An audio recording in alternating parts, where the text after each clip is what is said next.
Welcome to the Glitz and Glam with Gretchen. I'm your host, Gretchen Pleshaw, here in beautiful Eagle, Colorado at the gorgeous restaurant Rome.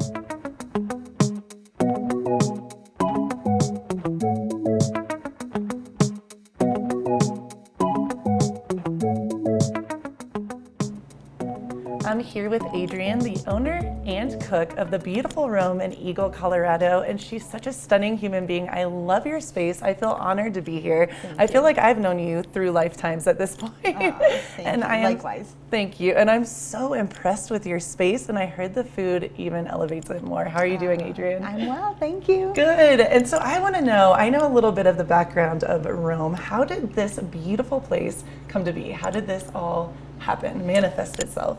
It was manifested and it worked. I started out as a food truck and it was called the Roaming Gourmet. We started in Rancho Del Rio for a summer. Right as COVID was at its peak, which was great. Then winter rolled around and we had an opportunity to join the team at Bonfire. Yes. So we had our food truck right in front of Bonfire Brewery, which is directly next door to this brick and mortar.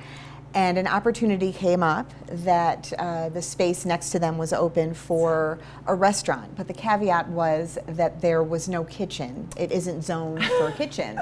So, ironically, I had a food truck.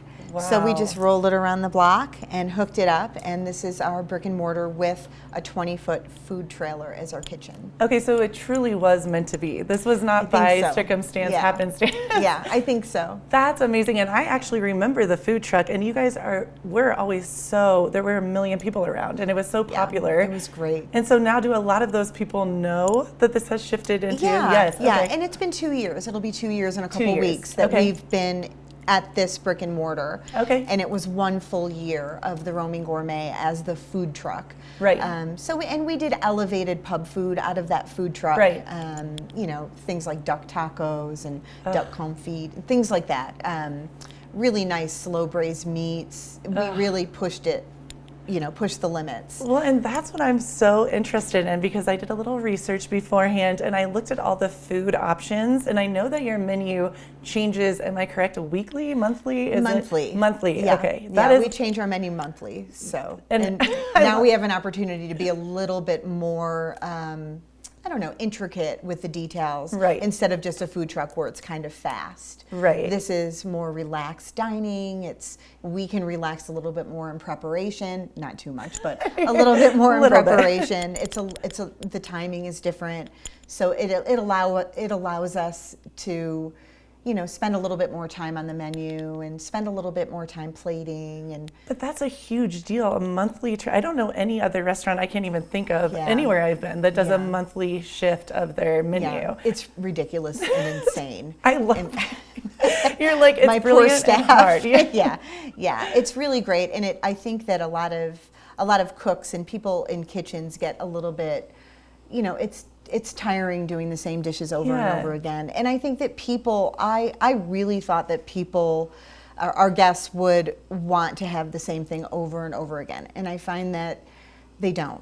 I find that they're really eager when we change the menu monthly. And our specials are also wonderful. We have specials on top of our monthly changes. I love that. Yeah, I think that people have come to expect that let's come as many times as we can this month because it's changing. So we see a lot of repeat guests. Cool. It's really fun. I love that. Well, and I'm so inspired because you let me know that so much of the decor, the alcohol, what you buy as far as like making the food, all of the ingredients, it's very much local based, and your local love and appreciation, that's huge.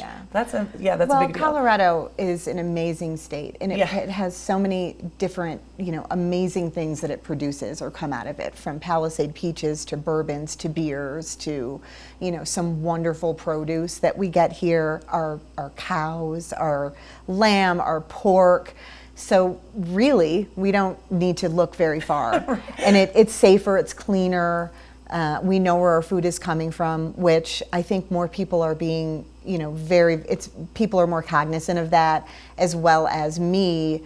I never feed my guests anything that I wouldn't ingest myself. So it's important to me that it's clean. It's good. Love that you said that, and I also know that you don't use any hormones in your food, No which hormones. is huge. Yeah, That's a nothing. big deal. I don't believe in it. I think that a lot of our, without getting too crazy and, medical, I just believe a lot of issues health-wise come from eating tainted foods.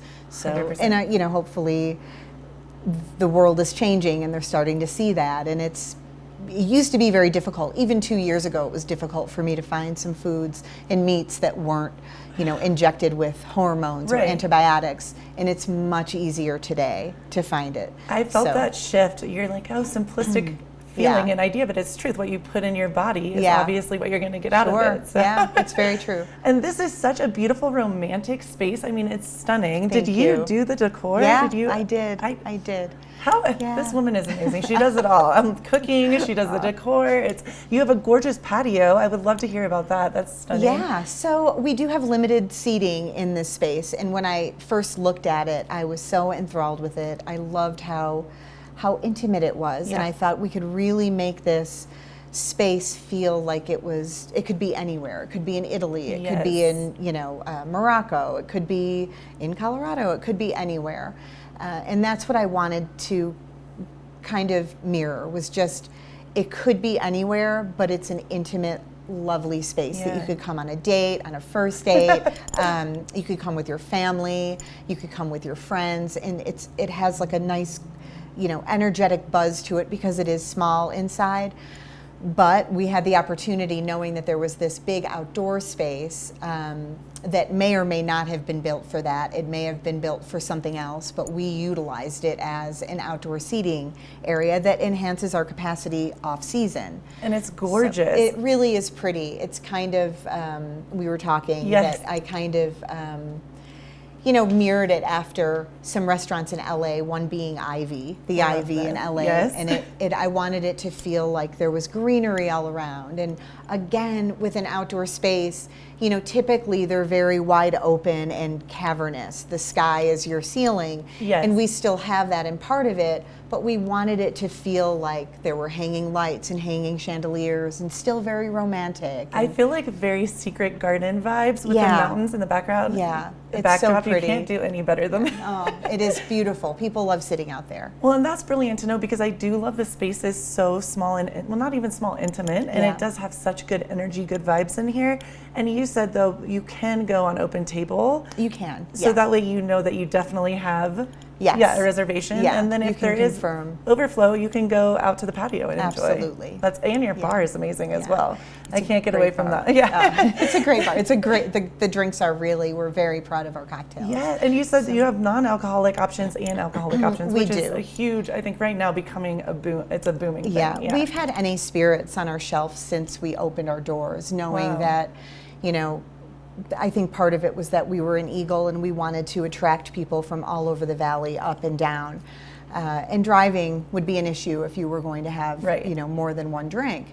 So we have drinks or NA spirits on our menu that you can replace a tequila with an NA tequila, replace a bourbon with an NA bourbon. And I've never even heard of that, to be quite frank with you. Yeah. So I'm sure really other people great. are going to be, Yeah, it's really great. And a lot of them are distilled the same way, just it takes the alcohol out. So it's really neat. Well, I am very excited to come in. Personally, I know I've heard already from certain friends that we both know how amazing the food is.